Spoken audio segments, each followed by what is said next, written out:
Okay, let me show you how to set up for long reining. I'll do it bareback for a second, just to show you how not to do it, kind of deliberately. Because as tempting as it is maybe to do it bareback, there's an issue with it, and I'll show you what it is. Okay, I get rid of that with 2 half hitches. That's called safety reins. Okay, I grab that. I did bend over to pick it up. I acknowledge that, but I touched the horse the whole way. Okay, so then you can pop your 36 feet of long reining ropes over. Okay, and then what you do is you pop it down through the hackamore on both sides. Okay, they come together in the middle. You just do an overhand knot, tie them together, and you're done. Now this will work, but the trouble is, you'll see in a second, unless he bites it. Good. Right, you'll see. Good. Good boy. Good boy. See, it's coming off his wither, because I need an anchor point here. So I didn't get behind him then, but let's say I get behind him.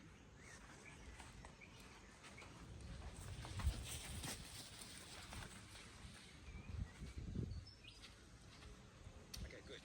So I'm here, right? Walk on. Good, we're walking on. It's all fine if it goes well, but see, if he turns quickly, my outside rope to come across his wither. Good boy. Good, thank you for demonstrating. I asked him to deliberately turn sharp. No. So you're better off, you've got to have a roller or a saddle. So let's take this off and put a saddle on instead. Okay?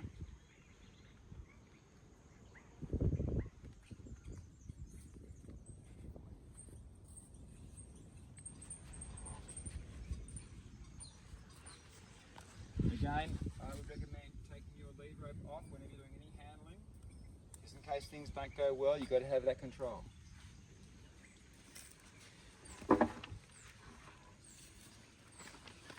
Okay, put your saddle on. Now the owners have said to me he's a bit jittery, this fella, so I'm deliberately sort of chucking this saddle around a bit. He could do it a bit of like this, see, not too tight. Yeah, I want him to experience this, right? He's got to learn that standing still is his best choice. And if I'm all precious around him and all cautious, then I'm going to have a horse that needs you to be all precious and cool. And what if this horse is for your kid or something like that? They mightn't be as good around horses as you. So you've got to teach them to be cool. And the way you do that is you don't mollycoddle them. Right? You want to do a curve, you do a curve. If he wants to flick out, that's his problem. There'll be a consequence to that. The consequence, by the way, is short lunging, which is its own chapter. I didn't say walk back there, so he's in correction now. Ask, release, ask, release. And this is where I want you to stand. It's communication, okay? If you put up with those little things, that breeds the big things. And you don't want the big things, because they're bigger than you, okay? So pull them up on the little things.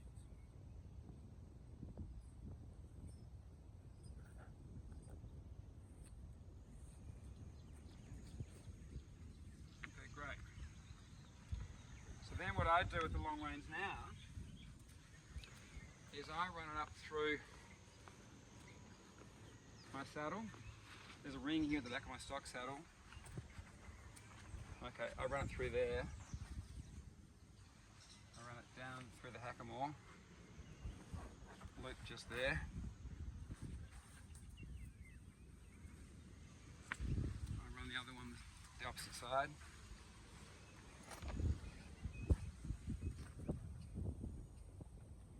By the way, when I do this, I deliberately have the stirrups flapping around, because that's what happens in reality, isn't it? Alright, so no point in being precious around it. Teach them to get used to stirrups flapping, because that's what happens in reality. Okay, then you just do an overhand knot, take up your tension in that one, get rid of your 12-foot rope just for a second. Darling, step back.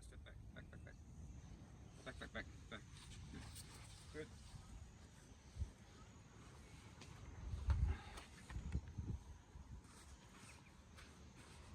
Good. And all I'm doing here is just 2 half hitches. So that's out of the way. It's nice and safe. He's there. That's good. He's good.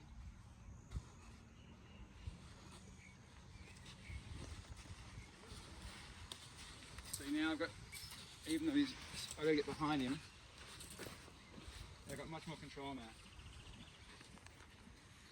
Good. Now, that's probably pretty uncomfortable for him right now. He's bending facing that way. If he just, if he yields, see that difference? Same the other way, mate. If I was you, I'd go the other way. So he's not as developed yet as the other horse. He's coming along. Good. Let's have a look. This is where he's at.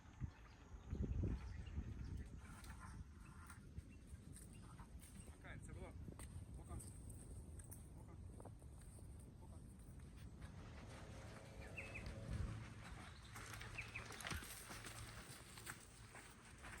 Walk on. Walk on. Walk on. Walk on. Good. Good. Walk on. Good. I don't mind lunging him like this. He can lunge. Bit of pressure on the inside rein. Good. Good. Good boy. So I'm just putting a little bit of pressure on the inside rein. Good boy. Now I'm going to mix it up. I'm going to go the other way in a second. I'm going to go the other way. Go the other way. I backed off because I wanted him to hit that gate. Okay, good boy. Good.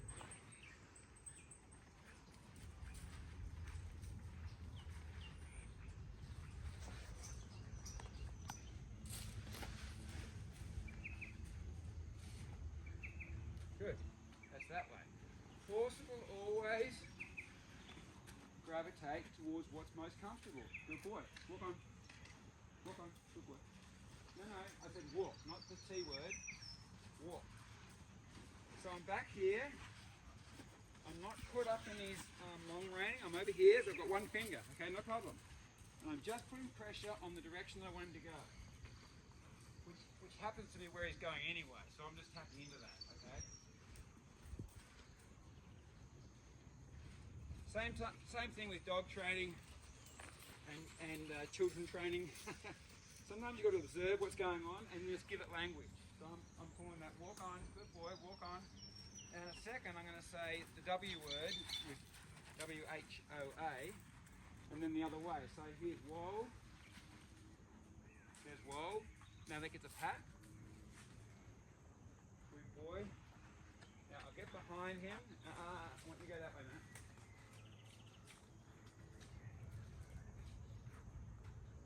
There we go. Good boy. Now get behind him. Walk on. No, I want you to go that way. Walk on. Not this way, that way. You've got pressure in the mouth. It'd be easy for you to go that way. I'm going to pull this until you turn, mate. Walk on. Walk on. Walk on. I'm not going in that space there. Now this is when he's learning. When things aren't going perfect, that's where the learning begins. So darling, if in your interest, I'm going to annoy you until you turn. Walk on. Walk on.